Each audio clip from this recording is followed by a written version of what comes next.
There's the snap. Vesperis pulls it out of the belly of his running back. He's pressured and he's brought down, roped up by Brody Grebe, his 7th sack of the year. I think a lot of it is just relentless effort. That's what we say in the D-line room. We always say dominate, and whether that be pass rushing, in the run game, in the weight room, whatever you do, you got to dominate what you do. You lead the team with 8.5 sacks. How annoyed do you think are opposing quarterbacks of you?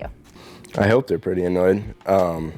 Yeah, just trying to get pressure on them, help out our coverage in the back end. The less time he has to stand back there, the better it is for the defense as a whole. I mean, Big Sky teams gotta hate game planning for number 10.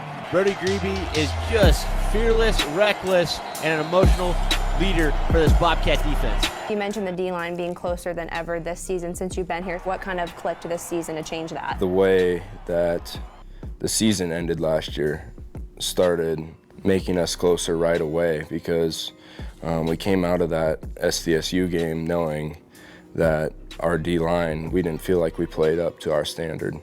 And right after that, we knew that we were going to bring a different level of attention to detail in the winter, in the spring, and then it came to the summer. And it all goes by so fast, but we got really tight. And your second shot is right now. It starts this week when it comes to the postseason. Do you guys still think back to that 2021 championship, come into this game with a chip on your shoulder, you get the Bison at home? How cool is that going to be on Saturday? Yeah, I mean, we've had some run-ins with the Bison before, and they haven't ended the way that we wanted. I mean, 18, 19, 21. So that definitely puts a chip on our shoulder. We get them here now. At home, we're as good as anybody. So I know Bobcat Nation's going to show out for us, and it's going to be a great crowd. It's going to be a great time. Was football always your favorite sport? No, it wasn't actually. I grew up liking basketball more. I was a gym rat.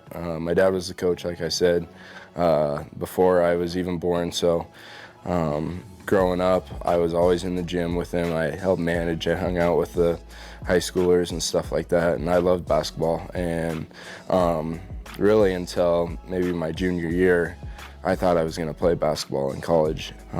Ended up deciding, or not knowing, I guess, in my senior year what I wanted to do, so I went out to Connecticut for a prep year and kind of fell in love with football a lot more out there, I guess, and decided that that was what I wanted to do.